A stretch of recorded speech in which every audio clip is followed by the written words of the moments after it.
오늘 하나님 말씀은 마태복음 7장 13절부터 20절 같이 읽습니다.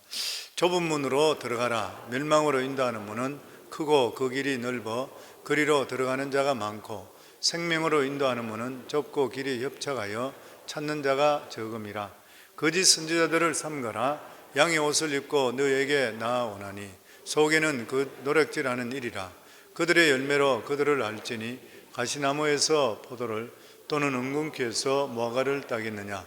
이와 같이 좋은 나무마다 아름다운 열매를 맺고 못된 나무가 나쁜 열매를 맺나니 좋은 나무가 나쁜 열매를 맺을 수 없고 못된 나무가 아름다운 열매를 맺을 수 없느니라. 아름다운 열매를 맺지 아니하는 나무마다 찍혀 불에 던져주느니라. 이러므로 그들의 열매를 그들을 알리라. 아멘. 지금까지 참된 그리스도인들은 어떻게 살아야 되는가, 거기에 대해서 산상수훈을 통해 말씀했습니다. 그런데 이제부터는 실제 생활에 적용하기 위해서는 좁은 문을 통과해야 된다, 그렇게 말씀합니다. 우리 13절에서 14절 저희 같이 읽습니다. 좁은 문으로 들어가라. 멸망으로 인도하는 문은 크고 그 길이 넓어 그리로 들어가는 자가 많고 생명으로 인도하는 문은 좁고 길이 협착하여 찾는 자가 적음이라. 천국은 좁은 문이라. 천국은 좁은 문이라. 오늘날 많은 사람들이 굉장히 오해하는 것이 있는데, 그것이 뭐냐면 구원이 쉽다 이렇게 생각을 하는 것이요. 그러나 예수님은 그렇게 말씀하시질 않습니다. 구원받는 것은 아주 어렵다 이렇게 말씀합니다. 천국 문은 좁은 문인 것입니다. 자기 몸뚱아리 겨우 하나 빠져들어갈 수 있는 그러한 문인 것이요. 부자 청년이 예수님 만났을 때에 예수님께 물어보기를, 예수님, 어떻게 해야 내가 영생을 얻으리까? 어떻게 하면 내가 구원을 얻을 수 있습니까? 이랬을 때 예수님께서 네 소유를 다 팔아라. 그리고 나를 쫓으라. 그렇게 했을 때 이 부자 청년은 부자인고로 심히 근심하고 떠났다 이렇게 말씀했습니다. 그랬을 때 주님께서 말씀하시기를, 부자가 천국에 들어가는 것이 약대, 낙타가 바늘귀로 들어가는 것보다 더 어렵다. 바로 이 바늘귀가 좁은 문인 것입니다. 옛날 이스라엘 성은 외적으로부터 침입을 막기 위해서 해가 지게 되면 큰 성문은 닫아버립니다. 그 대신에 여행객이든지 아니면 상인들이 밤에 늦게 도착하는 사람들을 위해서 옆에 조그마한 문이 하나 만들어져 있는데 그 문을 통과할 수가 있어야 되는 것이에요. 이 작은 문은 낙타가 짐을 싣고는 들어갈 수가 없는 그러한 적은 문이라고 합니다. 그래서 이 적은 문을 통과하기 위해서는 낙타가 짐을 다 내려놓고 무릎을 꿇고 겨우 들어갈 수 있는 그러한 사이즈의 문이라고 하는 것이에요. 마찬가지로 천국 문도 바늘귀라 그랬습니다.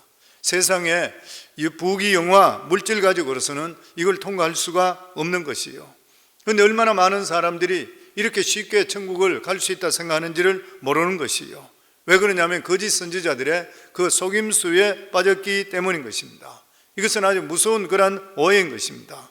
오늘 본문에 보면 우리가 구원받는 것이 얼마나 어려운지 좁은 문을 비유해서 우리에게 말씀하십니다.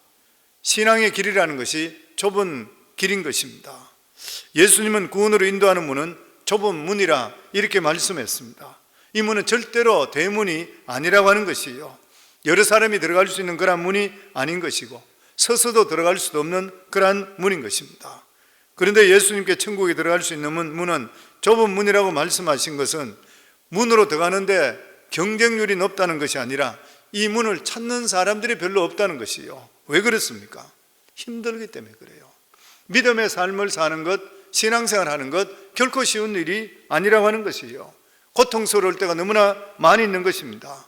왜냐하면 실제적으로 세상 사람들의 길을 가는 것이 아니라, 수많은 사람들이 가는 길을 아니라 하나님께서 말씀하시는 그 길을 가는 그것은 정말 좁은 길이기 때문인 것이에요.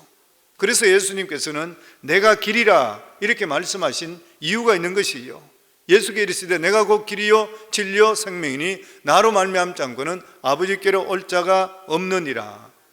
세상 사람들이 기독교를 미워하는 이유가 어디에 있는 것입니까? 바로 이것 때문인 것이에요. 모든 인간들을 죄인 취급하는 것이고 오직 예수 그리스도로만이 구원을 받을 수 있다고 주장하는 이 복음의 편협성 때문인 것이에요. 복음은 굉장히 편협합니다. 다른 길이 절대 없는 것이에요. 다른 가능성을 완전히 차단시켜 버렸습니다. 누구든지 진정한 그리스도인이 되려고 하면은 자기 자신의 죄에 대해서 이 죄 문제를 가지고 하나님과 대면할 수가 있어야 되는 것이요. 죄성이라는 것은 행동을 말하는 것이 아닌 것이요. 안에 있는 바로 성향을 말하고 있는 것입니다. 우리 속에는 누구든지 자기 멋대로 하고 싶은 그러한 성향이 있는 것이요. 내 안에 있는 이 무서운 죄성, 이것을 해결할 수 있는 유일한 방법이 뭐냐면은 바로 내 자신이 죽는 방법밖에 없는 것이요. 이것이 바로 침례잖아요. 우리가 침례받는다는 것은 내가 예수 그리스도와 함께 죽는 것이요. 우리가 예수 믿는다는 것은 예수와 함께 죽는 것입니다. 내 자신은 없어지는 것이고 내 살아가는 삶이 주님께서 원하시는 삶을 사는 그 길이 바로 예수 믿는 것이요. 이게 결코 쉬운 일이 아닌 것이요. 내가 살아있기 때문에 그런 것이요. 그렇기 때문에 그리스도인이 구원받는 것은 구원은 끝나는 것이 아니라 구원받는 자의 살아가는 삶의 도리가 반드시 있는데 이것은 반드시 좁은 길이라는 것이요. 이것이 구원의 깊은 의미가 있는 것입니다. 그래서 크리스찬들은 세상에 살아갈 때 고독한 삶을 살고 외로운 삶을 사는 것, 이 길이 바로 예수 그리스도의 길인 것이고 십자가의 길인 것이요. 그런데 고난과 이러한 참 고독이 없이는 축복과 영광도 없는 것입니다. 그래서 좁은 길이라 그렇게 말씀합니다. 좁은 길은 의인이 가는 길이라 그랬습니다. 좁은 길은 의인이 가는 길이요, 넓은 길은 악인이 가는 길, 멸망의 길이라 그랬습니다. 그렇기 때문에 크리스찬들은 좁은 길을 가면서 믿음으로 살면서 보람과 행복을 느껴야 되는 것이요. 의롭고 진실한 그러한 크리스찬들은 결코 세상과 타협하지를 않는 것이요. 넓은 길로 가면 편한 것 같지만 신앙 때문에 가지를 않는 것이요. 그리고 좁은 길을 가는 사람은 목표 있는 사람만 갈 수가 있게 됩니다. 목표가 있으면 고난을 견딥니다. 목표가 없으면 고난을 견딜 수가 없는 것이요. 목표가 있으면, 미래가 있으면 지금의 어려움을 뛰어넘을 수 있게 되는 것이요. 성경에 보면, 마태복음 13장에 보면 천국에 대한 비유가 7가지로 나옵니다. 근데 그 중에서 천국을 뭐로 비유했냐면 진주로 비유했습니다. 좋은 진주를 구하는 그러한 전문 진주 장사가 극히 값진 진주를 하나 발견하게 되었을 때에 자기의 전 소유, 전 재산을 다 팔아서 진주를 샀다. 이게 바로 천국이라 그렇게 말씀합니다. 예수 그리스도를 통해서 비로소 내가 생명을 얻게 되는, 나에게 영생을 주시는, 이것이 이 세상이 주는 어찐 값진보다도 가장 귀한 것이요. 우리가 예수 그리스도를 통해서 구원의 영생을 얻게 됐다면 그것을 위해서 치르는 그러한 어떠한 대가와 희생도 아무것도 아니라고 하는 것이요. 그만큼 천국에 대한 이것이 얼마나 그의 삶 속에 귀한 일인지 모르는 것이요. 천국은 함부로 받는 것이 결코 아닌 것이요. 예수 그리스도의 보혈의 공로 없이면 천국으로 들어갈 수 있는 사람이 아무도 없는 것이요. 너무나도 값진 그러한 귀한 것을 주님께서 모든 것을 지불하시는 것이요. 그렇기 때문에 우리가 이러한 예수 그리스도를 믿으면서 어떻게 해서 우리가 세상과 걸치고 같이 살아갈 수가 있느냐는 것이죠. 그리고 이러한 천국에 대한 우리가 소망을 확실히 가지고 하나님이 확실히 계신 걸 믿게 된다면 우리 삶 속에 어떤 고난이 있다 하더라도 그것을 이겨나갈 수가 있어야 된다고 하는 것입니다. 미래에 대한 보상이 없다면 현재의 고난이 얼마나 억울한 일이겠습니까? 하나님이 없다면 정의가 무슨 이유가 있는 것이요? 의미가 없는 것이요. 하나님이 안 계시는데. 천국이 없다면 우리가 믿음의 삶 사는 것을 어떻게 해석할 수 있는 거예요? 내 자신을 쳐서 복종하고 새벽을 깨우고 모든 삶의 포커스를 주님께 다 맞추고 내 자신을 희생하며 살고 하나님께 물질을 드리고 이러한 모든 일을 어떻게 해석할 수가 있는 것이요? 악인이 득세하고 있고 이 세상을 모든 걸 지배하고 정직한 사람들이 어려움을 당하고 있는 이러한 경우들을 많이 보는데 이것을 어떻게 해석할 수가 있는 것입니까? 그렇지만 우리에게는 천국도 영생도 있는 것이요. 이 사실 때문에 억울한 일을 당하고 힘든 일이 있더라도 기쁨의 길을 걸어가게 되어 있는 것이요. 그래서 사도 바울은 고난당하고 힘들어하는 그 당시에 사람들에게 이렇게 이야기합니다. 로마서 8장 18절에 우리 같이 한번 읽겠습니다. 생각건대 현재의 고난은 장차 우리에게 나타날 영광과 좋게 비교할 수 없도다. 현재 내가 고난당하는 것, 이러한 것들은 장차 우리에게 나타날 영광과 좋게 비교가 되지를 않는다. 우리가 잘 알고 있는 스코틀랜드 선교사였던 데이빗 리빙스톤, 1841년 아프리카의 선교사로 파송됩니다. 이 리빙스톤은 어렸을 때에 교회에서 헌금을 하는데 어떤 물질을 드려야 되는데 어린아이 때 그랬대요. 물질을 드릴 때에 쟁반이 도는데 쟁반을 이래 주면서 성도들에게 헌금하라 그래요. 애가 쟁반 위에 올라가 버리는 거예요. 그러면서 애가 고백한 것이 나는 드릴 것이 없기 때문에 내 자신을 드립니다. 어릴 때부터 그랬대요. 그러고 나서 1841년에 선교사로 아프리카로 갑니다. 아프리카로 가서 그 선교지에 있으면서 30년 가까이 지나는 거예요. 30년 정도. 그러다가 나일강의 상류를 찾는다고 해서 잠비아까지 들어갔는데 그러고 나서 오랫동안 소식이 없는 거예요. 선교본부에서 연락이 계속 안 돼요. 그래서 헨리 스탠디라는 사람을 탐험가를 보내서 이 리빙스톤을 찾아냅니다.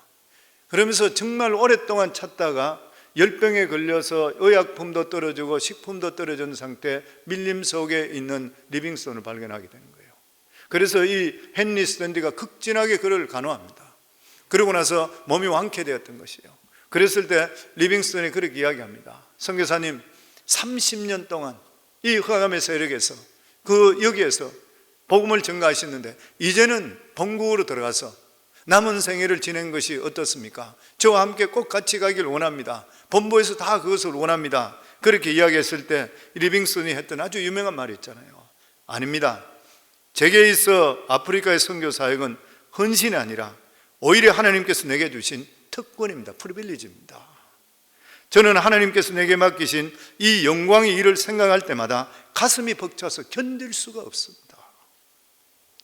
어쩔 수 없이 이 헨리 스탠리는 혼자서 그냥 떠나게 되고 그로부터 약 1년 후에 1873년 5월 1일 우리가 너무나 잘 아는 대로 사진에 많이 있듯이 침대 곁에서 깍지로 꿇어앉아서 기도하는 그 모습으로 숨을 거뒀습니다. 그 모습으로 소천했는 것이요. 장래의 영광을 바라보는 사람은 현재의 고난을 극복할 수가 있게 됩니다. 하나님에 대한 확실한 소망이 있다면 이 세상에 살아가는 어떤 일들도 하나님께서 하나님의 일을 했던 데 대해서 주시는 그것을 생각할 때 내 삶 전체가 드려지는 것이 진짜 아무것도 아닌 것을 고백할 수 있는 것이요. 우리가 잘 알고 있는 그러한 사건 중에도 또 하나입니다. 둘로스 선교선, 선교사들을 태워서 지금은 이제 시간이 오래되고 너무 늙어서 그 폐선이 됐는데 그 배 타고 350명 이상의 사람 선교사들이 젊은 선교사들 그것을 타고 전 세계 항구마다 다니면서 그곳에 내려가서 복음 전가하고 그리고 들어오고 이런 일들을 하던 둘로스, 이 둘로스 배를 타고 가다가 필리핀 잠비안가라는 그러한 지역에 들어가서 복음을 전가하고 있는데 그 중에 있는 이 회계도 청년이 수리탄을 들고 나서 복음 전가하고 있는 그 사람들에게 선교사들이 수리탄을 던졌어요. 그 자리에서 2명이 적사합니다. 그리고 32명이 부상을 당하는 거죠. 그 중에 한 아이가 18살이에요. 스웨덴 18살 묻는 아이 소피아, 그리고 한 아이는 19살이고 캐렌이라고 하는 뉴질랜드 소녀예요. 둘 다 선교사예요. 그런데 두 아이가 적사해 버렸어요. 그런데 이 소식을 들었던 부모가 전보고 왔어요. 전보고 오면서 했던 말이 뭐냐면 우리는 이 일에 대해서 잘 대처를 하고 있습니다. 더욱더 열심으로 복음을 전가하기 바랍니다. 어떻게 이렇게 할 수가 있는 것인가요? 딸이 피 보지도 못하고 죽어버렸었고 너무나 애통하고 안타까운 그런 일인 것이요. 그런데 이것은 주님께서 나타나실 때 주실 영광에 비하면 이러한 희생과 어려움은 아무것도 아니기 때문에 고백할 수 있게 되는 것이요. 성도님, 우리가 예수 믿는 궁극적인 목적이 어디 있습니까? 천국 가는 것이잖아요. 이것이 빠져버리게 되는 것 때문에 무속신앙이 되어버리는 것이고 기복신앙이 되어버리는 것이요. 우리의 영원한 천국이 있기 때문에 이 세상에 살아갈 때 어떨 때는 우리가 하나님께 기도할 때에 정말 질병을 위해서도 우리 교회에서 암으로 세상 떠난 분들도 많이 계시고 또 이렇게 연락이 오시고 또 우리 성도님 지금 현대 암고 치명적인 병으로 고생하는 분도 있습니다. 그런데 천국이 없다면 이것을 어떻게 할 수 있어요? 설명할 수 있습니까? 어떤 힘든 일이 있다가 또 내 생각대로 기도돼도 안 되고 부르더라도 사명이 다 끝나기 때문에 하나님 부르시고 거기 가시게 될 때는 이 세상에 사는 것보다 훨씬 더 귀한 것이 하나님 기다리고 계시는 것이요. 우리 믿는 모든 사람들은 사명이 있는 동안은 하나님께 사시게 하시고 사명이 끝났다 할 때는 하나님께 가는 것이 오히려 우리 삶 속에 훨씬 더 축복인 것이요. 이게 천국 없이는 어떻게 해석할 수 있는 것이요. 그래서 하나님을 실제적으로 우리 삶 속에 만나는 체험이 있으셔야지 우리 삶에 어떤 일이 있다 하더라도 감사하는 삶을 살아갈 수 있게 되는 것이요. 피상적으로 믿는 것이 아니라 하나님의 살아계심을 실제로 내 삶 속에 체험하게 될 때에 실제적으로 천국이 있다는 것을 우리가 깨닫게 되는 것입니다. 주님께서 그 말씀을 합니다. 천국 가는 길은 좁은 길이라. 편안하게 신앙생활 하는 것 절대 아니라 적당히 할 수 있는 그런 길이 결코 아닌 것이라. 왜냐하면 우리가 이 세상 떠나고 나면 언젠가 주님 앞에 설 때 계산하게 되어 있는 것이라. 반드시 계산한다고 우리에게 말씀해 주시고 있는 것입니다. 그렇기 때문에 이 좁은 길을 가기 위해서는 자기 자신을 포기할 수 있으셔야 돼요. 항상 어려운 것이 뭐냐면 자기 자신입니다. 인간에게 자기 자신을 포기하는 만큼 힘든 일은 없는 것이요. 육체 쾌락, 그리고 편안한 것 좋아하는 것, 명예 좋아하는 것, 칭찬 좋아하는 것, 이것이 바로 인간인 것이요. 그래서 예수님께서는 아무든지 나를 따라오 그러거든 자기를 부인하고 날마다 제 십자가를 지고 쫓아야 된다. 그리고 자신이 가장 아끼고 사랑하는 것을 포기할 수 있어야 돼요. 이거 결코 쉬운 일이 아닌 것이요. 세상에 대한 미련, 물질에 대한 그러한 미련, 삶에 대한 미련을 버려야 되는 것이요. 왜냐하면 세상 것을 다 두고 떠나야 되기 때문인 것입니다. 또 뿐만 아니라 핍박과 오해를 각오해야 되는 것이요.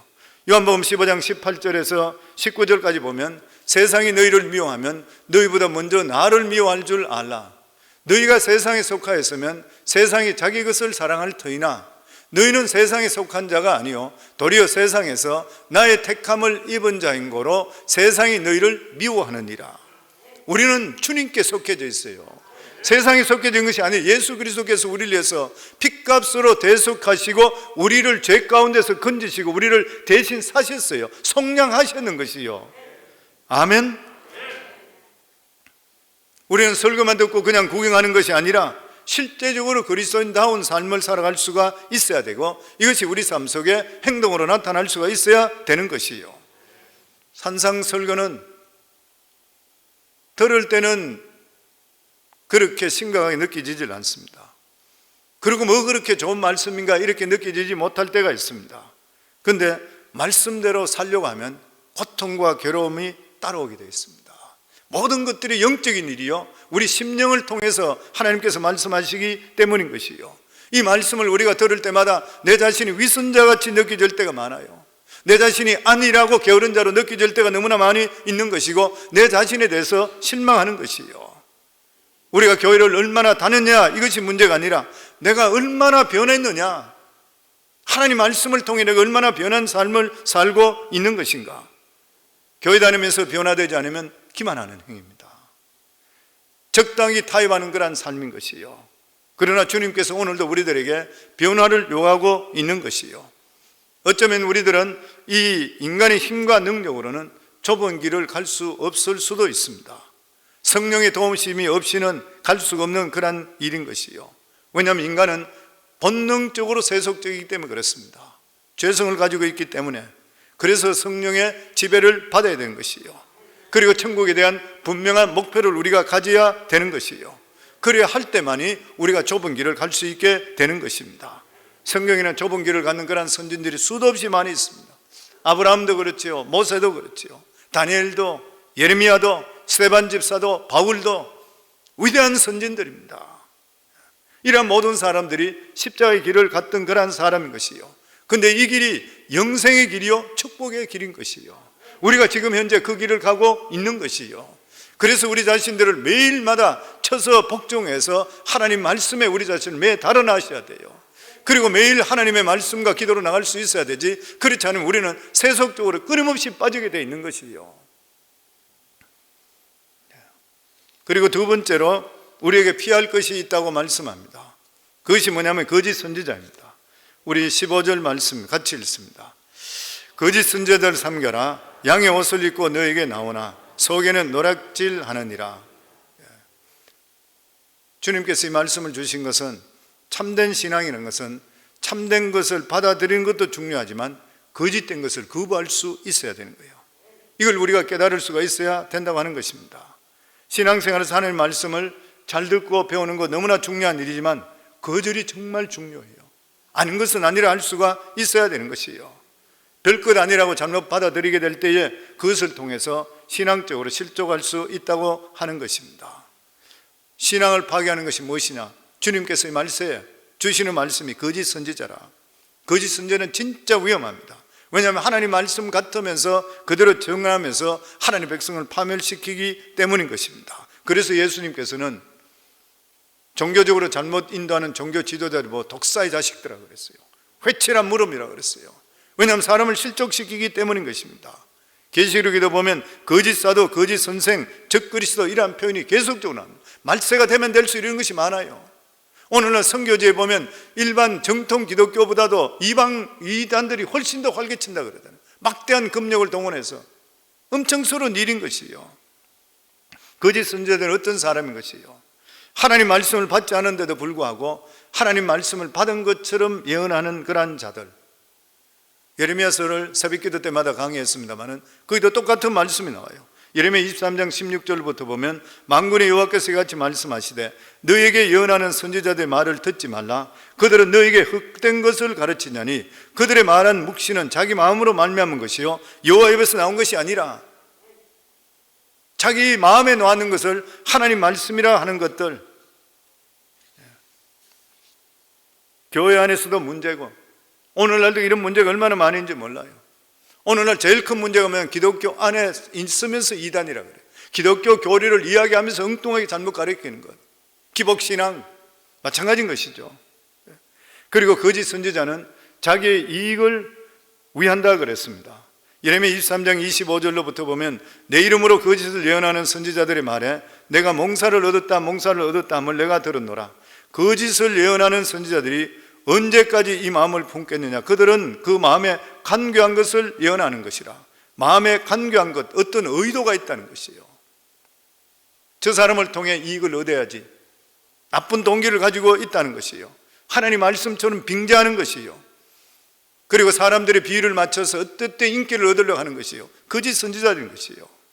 그리고 거짓 선지자들은 거짓 평화를 말한다 그랬습니다. 에스겔 13장 10절에 보면 이렇게 칠 것은 그들이 내 백성을 유혹하여 평강이 없으나 평강이 있다 하므라. 혹이 담을 쌓을 때 그들이 회치를 하는도다. 심판받을 말세인데도 불구하고 계속 축복의 때라 그렇게 이야기해요. 천국과 지옥은 전하지 않고 계속적으로 적극적인 사고나 그렇지 않으면 축복이 되는 이야기만 그냥 하는 것이에요. 어떤 교회에서는 오늘날 교회인지 세미나인지 잘 모른다 그래요. 회개를 통해서 자복하고 회개하고 주님께 돌아와야 되는데도 불구하고 이런 것들에 떠나 있는 경우들이 너무 많이 있다 그래요. 우리 교회, 꼭 우리 교회를 이야기해서 하는 것보다는 저희 교회에 있다가 한국으로 돌아가고 이런 분들 중에서도 교회를 찾지 못하는 너무 많이 계세요. 다른 지역으로 가신 분들이 교회를 찾지 못한다고 연락 오는 분들이 많이 계세요. 소개를 많이 해달라 그래요. 적응이 잘 안 되는 그런 경우들이 많이 있다 그래요. 좋은 교회들이 많이 있죠. 근데 잘 찾지를 잘 못하고 있다고 하는 것이에요. 보면 사람들이 거짓 선지자들의 말들을 듣기를 좋아합니다. 거짓 평화를 말하고 눈을 가리는 그런 말들, 교회 오는 것도 좋은 소리 듣기 좋아하고 즐거운 소리 듣기 좋아하고, 하나님의 말씀을 들으면 내가 어찌 앓고 애통하는 가슴을 쳐는 그런 역사가 일어날 수가 있어야 되는 것이에요. 교회에서 강단에서 말씀이 하나님 말씀으로 들을 수가 있어야 되는 것입니다. 그리고 거짓 선지자란 양의 옷을 입고 이리가 양의 옷을 입고 노략질하는 거라 그랬습니다. 보기는 멀쩡하고 신앙이 있는 것지만 실제적으로 사람을 파멸시키는 사람. 요한 3서 1장에 보면 믿음의 사람 가이오가 나오고 그리고 대적하는 사람 디오데레베라는 사람이 나옵니다. 일반적으로 가이오를 장로라 그래요.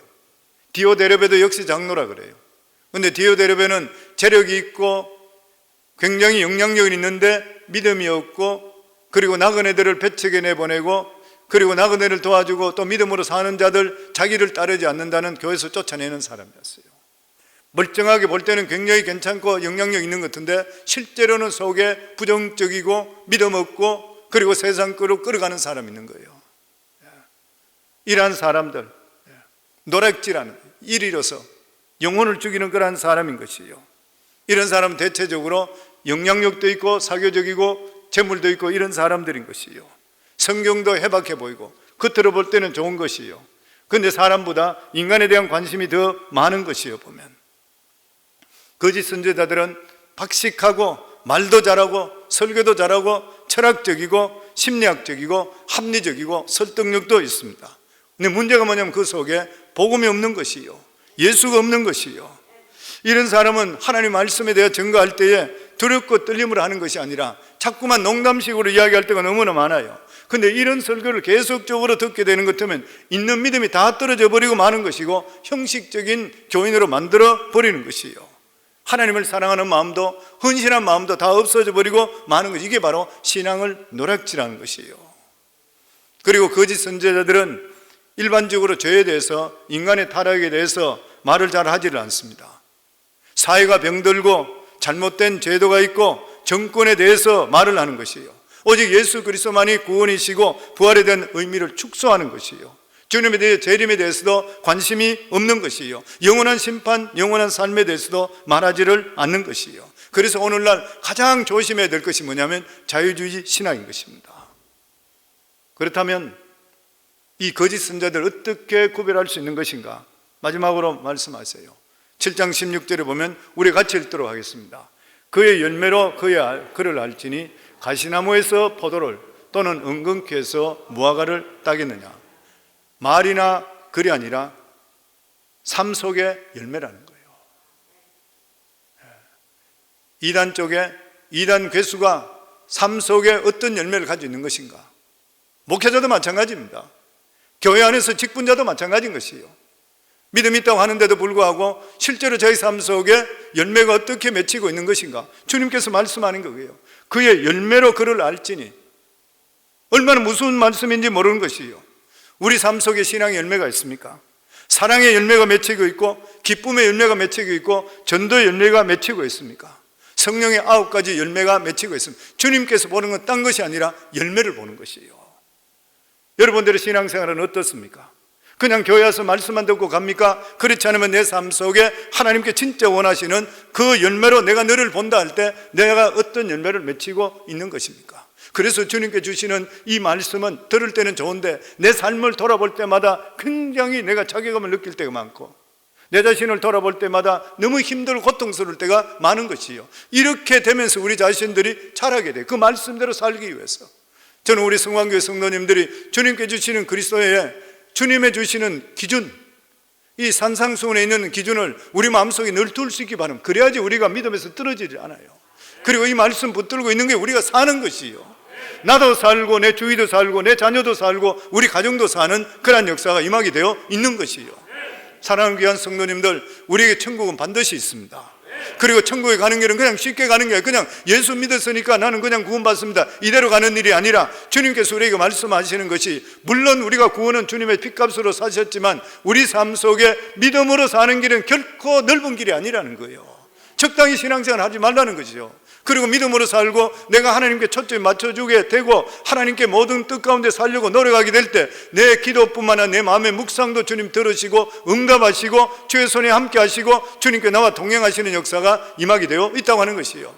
그리고 오직 우리가 구원은 예수 그리스도, 그리고 이 복음의 진리에 대해서 흔들리지 않도록 하시고, 그리고 사람을 누구를 보든지 간에 아무리 청산유소같이 말을 잘하고 성경에 대해 지식이 많이 있다 하더라도 그 사람의 삶 속에 열매가 없다 그러면 일단 우리가 의심할 수가 있어야 돼요. 그리고 내 자신의 삶을 돌아볼 수가 있으셔야 되고, 나는 어떤 열매를 맺히고 있는 것인가. 저는 우리 성황교회 성도 모두 다, 저를 포함해서 우리 모두 다가 주님께 인정받을 수 있는 열매 맺는 삶을 살기를 주 이름으로 축원합니다.